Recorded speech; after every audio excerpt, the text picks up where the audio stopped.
Deepika Miller times में मैं हूं आपके साथ शान अस्कर। अभी मैं मौजूद हूं जामिया मिलिया इस्लामिया में और यहां पे जामिया के कुछ छात्र और छात्रा हैं। मैं उनसे बात करूंगा जिस तरह से कर्नाटका में हिजाब को लेकर मामला हुआ है उस पर उसके बारे में जामिया के छात्र और छात्राएं क्या सोचती है। तो हमारे साथ कुछ लोग हैं, बात करने में उनसे बात करता हूँ। तो पहले ये बताएं कि जो कर्नाटका में हुआ है हिजाब को लेकर उस पर जामिया के छात्र का क्या स्टैंड है। जामिया के छात्र का यही स्टैंड है कि जामिया के छात्र उनके साथ खड़े हुए हैं और ये सीधे सीधे एक तरीके से आप लोग समझ लीजिए उन लोगों के लिए धमकी है जो ये लोग कर रहे हैं हरकत कि अगर इससे ज़्यादा आगे बढ़े आप लोग तो आपको नहीं पता क्या हो जाएगा, क्योंकि गर्ल्स पावर आप नहीं जानते। और जब हमारी इस चीज़ पे बात आएगी, हमारे दीन पे बात आएगी और हमारी पहचान पे बात आएगी तो हम लोग क्या कर जाएंगे। वो एक शेरनी वो पूरे झुंड के लिए काफ़ी थी, तो इतनी सारी शेरनी मिलकर तुम्हारा क्या हल करेंगी तुम लोग सोच भी नहीं सकते हो। ठीक है, तो जामिया भी प्रोटेस्ट करेंगे हिजाब को लेकर? जी बिल्कुल, हम प्रोटेस्ट करेंगे उनको लेकर। हमें एक आध दिन हम थोड़ा अपना मीटिंग कर ले, उसके बाद हम प्रोटेस्ट करेंगे, हर चीज़ तरीके से करेंगे। तो ज़्यादा देखिए उन लोगों का कहना बिल्कुल उनके साथ हैं, हम साथ खड़े हैं उनके, पूरा जामिया खड़ा है। हम सरकार का कहना है कि देखिए हम यूनिफॉर्म सिविल कोड लाएंगे और पूरे देश में लागू करेंगे। हम उस पर भी हिजाब पहन कर आएंगे। आप ड्रेस लाओ, कुछ भी लाओ, लेकिन हिजाब नहीं हम चेंज करेंगे। हमारी आप हर इस देश में लिखा हुआ है इसके कानून में कि हम अपने हिसाब से जी सकते हैं, खा सकते हैं, पहन सकते हैं। अपने हिसाब से ड्रेसिंग करने का हक है हर इंसान को। अपने रिलीजन पे पूरा चलने की आज़ादी है, तो वो आज़ादी हमसे क्यों छीनी जा रही है। और ये हिजाब किसको क्या प्रॉब्लम दे सकता है, मुझे समझ नहीं आता कि आप लोगों को ये हिजाब क्या परेशानी देगा। मतलब हम लोगों को अगर इससे सुकून मिल रहा है तो आप लोग हमारा सुकून छीनना चाहते हैं, बस ये प्रॉब्लम है। आप लोग हमसे हमारी आइडेंटिटी छीनना चाहते हैं बस। और क्या लगता है क्यों मुस्लिम महिलाओं को टारगेट किया जा रहा है, क्या कारण है, आपको क्या लगता है? उनको टारगेट करने के लिए तो मुसलमान काफ़ी है। अब मुस्लिम लड़के चाहिए या फिर लड़कियां चाहिए, कोई भी चाहिए। मुसलमान लड़कियों का उनका ये है कि मुसलमान लड़कियां घर से निकलती हैं तो उनको इजाज़त, ये नॉर्मल बात है कि घर वाले सेफ्टी चाहते हैं और हमारा खुद का भी है। अगर हम इसमें फील करते हैं कि हम सेफ़ हैं तो हम कॉलेज में आते हैं तो हम ऐसे ही आते हैं। अगर हम ड्रेस में आएंगे तो शायद हमें अलाउ नहीं होगा और हम आ भी नहीं पाएंगे, खुद हमें अच्छा भी नहीं लगेगा। तो मुसलमान लड़कियाँ जो हैं वो आधी से ज़्यादा आजकल जो एजुकेशन हासिल कर रही हैं वो इसलिए क्योंकि वो अपने आप को सेफ फील करती हैं बुरखे में। अगर बुरखा ही हटवा दोगे तो वो घर बैठ जाएंगी। तो ये लोग तो चाहते ही नहीं है, डायरेक्टली ये चाहते हैं कि पढ़े ही ना मुसलमान। तो लड़कियाँ बैठ जाएंगी, बोलेगा नहीं कोई हक के लिए, आगे नहीं बढ़ेगा। आज मुसलमान लड़कियाँ डॉक्टर्स भी हैं, इंजीनियर भी हैं, हर काम में, टीचिंग में, लेकिन ये लोग धीरे धीरे हर चीज़ ख़त्म करना चाह रहे हैं बस।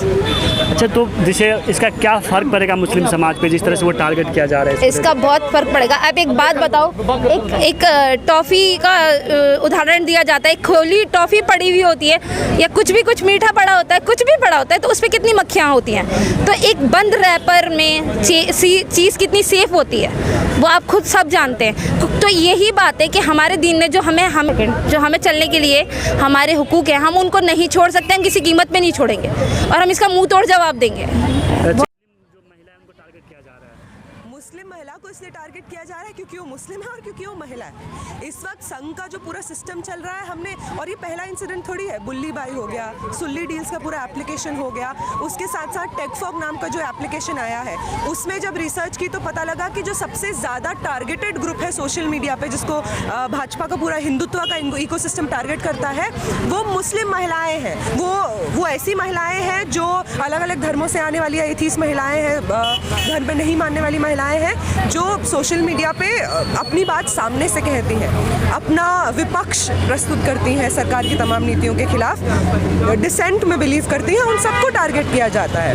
तो इसलिए टारगेट किया जा रहा है क्योंकि एक सपना है उनका बहुत, जिनको वो सुनहरा सपना समझते हैं और हम बहुत भद्दा सपना समझते हैं, क्योंकि वो एकदम नफरत से भरा सपना है। और वो सपना है हिंदू राष्ट्र स्थापित करने का। उस हिंदू राष्ट्र में मुसलमानों के लिए कोई जगह नहीं है, उस हिंदू राष्ट्र में महिलाओं के लिए कोई जगह नहीं है, दलितों के लिए कोई जगह नहीं है, कोई जितने भी माइनॉरिटीज़ है जिनके ऊपर ये जुल्म कर रहे हैं उनके लिए कोई जगह नहीं है। इसलिए उन सबको टारगेट किया जा रहा है, इसीलिए दलितों को टारगेट किया जा रहा है, इसीलिए क्रिश्चियंस को टारगेट किया जा रहा है, इसीलिए आदिवासियों का ज़मीन छीन के उनको टारगेट किया जा रहा है, और इसीलिए एक बहुत ही ज़्यादा उग्र और अग्रेसिव कैंपेन मुस्लिम महिलाओं के खिलाफ भी चलाया जा रहा है। चलिए नेहा, मेरा आपसे आखिरी सवाल कि क्या लगता है जो हमारी जो नॉन मुस्लिम बहनें हैं वो मुस्लिम बहनों के साथ खड़ी दिख रही है या नहीं दिख रही है? बिल्कुल दिख रही हैं। अगर इनको लगता है कि ये मुस्लिम स्टूडेंट्स को, ये जैसे अभी इन्होंने कहा ना कि जो हिजाब पहन के पढ़ना चाहती हैं हम उनके लिए दूसरा क्लास खोल देंगे, मतलब विभाजन कर देंगे। एक तरफ हिजाब पहन के महिलाएं पढ़ रही हैं सेम उसी स्कूल में पढ़ने वाली, और दूसरी तरफ दूसरे वाली पढ़ रही हैं। हम ये कहना चाहते हैं सरकार को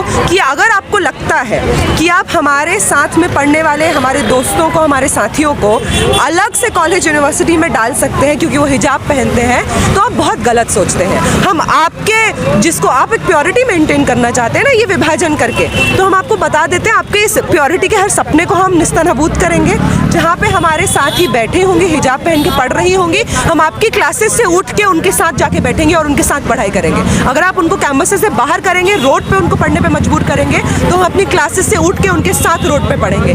जहाँ वो पढ़ेंगी वहाँ पे हम लोग शिक्षा का एक ऑल्टरनेटिव मीडियम, एक ऑल्टरनेटिव तरीका ढूंढेंगे, लेकिन उनके साथ ही पढ़ेंगे। उनके बिना शिक्षा को कोई मतलब नहीं है, क्योंकि शिक्षा का जो आधार है, महिलाओं की शिक्षा का जो आधार है, वो इस देश में फातिमा शेख ने रखा था, सावित्रीबाई फूले ने रखा था।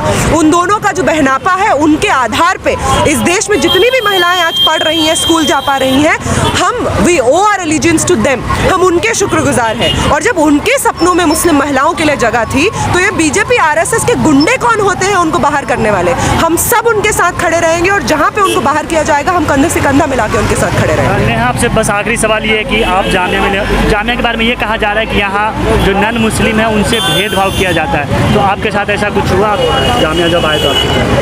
मैं एक्चुअली जामिया में पढ़ती नहीं हूँ अभी। मैं यहाँ पे हमने मतलब एक कल्चरल ग्रुप होता है, मैं यहाँ पे संगवारी नाम था उसका, तो मैं उसमें थी और मैं आती रहती थी। मैं आयसा से भी हूँ। और हमारे जो, मैं आपको बहुत ये चीज़ बताना चाहती हूँ, सीए का जब पूरा मूवमेंट चला था, तो जो लीडर्स, महिला लीडर्स सामने आए थे, वो ऑफकोर्स मेजॉरिटी उनका मुस्लिम महिलाएं थी, लेकिन उनमें से हिंदू लीडर्स भी थे। तो ये फालतू की बकवास, एग्जैक्टली, मतलब आपको नहीं, दर्शकों को, तो उसमें हिंदू महिलाएं भी थी, बाकी धर्म की दलित महिलाएं भी थी। तो ये फालतू की बकवास है। अगर जामिया में इतनी जगह है कि हर धर्म के, हर कास्ट के, हर भाषा बोलने वाली महिलाओं को लीडर बनाएंगे, वो अपने लीडर बनती हैं, वो जामिया के जो मूवमेंट को लीड करती हैं, तो ये जो फालतू की बात है कि उनके साथ भेदभाव होता है, इसका कोई आधार नहीं है। जब वो लीडर हैं, जब वो हमको लीड कर रही हैं, तो उनके साथ भेदभाव काम करेगा। चलिए, बहुत शुक्रिया नेहा, आपने हमसे बात किया। तो ये थी हमारे साथ नेहा, जिन्होंने कहा कि जो कर्नाटका में हुआ है वो गलत है, और हम उन मुस्लिम महिलाओं के साथ खड़े हैं और आगे भी खड़े रहेंगे। हमारी वीडियोस देखने के लिए बेहद शुक्रिया। मिल्लत टाइम्स की खबरें पढ़ने, सुनने और देखने के लिए गूगल प्ले स्टोर से ऐप डाउनलोड करें। यहाँ आप उंगली की क्लिक में पढ़ सकते हैं 4 ज़बानों में न्यूज़, उर्दू, हिंदी, अंग्रेज़ी, बांग्ला। आप ऐप पर मिल्लत टाइम्स की वीडियोस भी देख सकते हैं।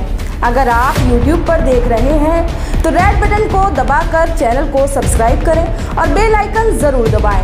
फेसबुक पर देख रहे हैं तो पेज को लाइक और फॉलो ज़रूर करें। ट्विटर और इंस्टाग्राम पर भी मिल्लत टाइम्स को फॉलो करें। मिल्लत टाइम्स की स्टोरीज हासिल करने के लिए टेलीग्राम और व्हाट्सएप पर बराह रास्त हमारे साथ जुड़ सकते हैं। हमारे काम से आप मुतमईन हैं तो इसे जारी रखने और मजबूत बनाने के लिए हमें सपोर्ट करें। स्क्रीन पर दिख रहे और डिस्क्रिप्शन में दिए गए अकाउंट नंबर पर मिल्लत टाइम्स को अपनी रकम भेज सकते हैं।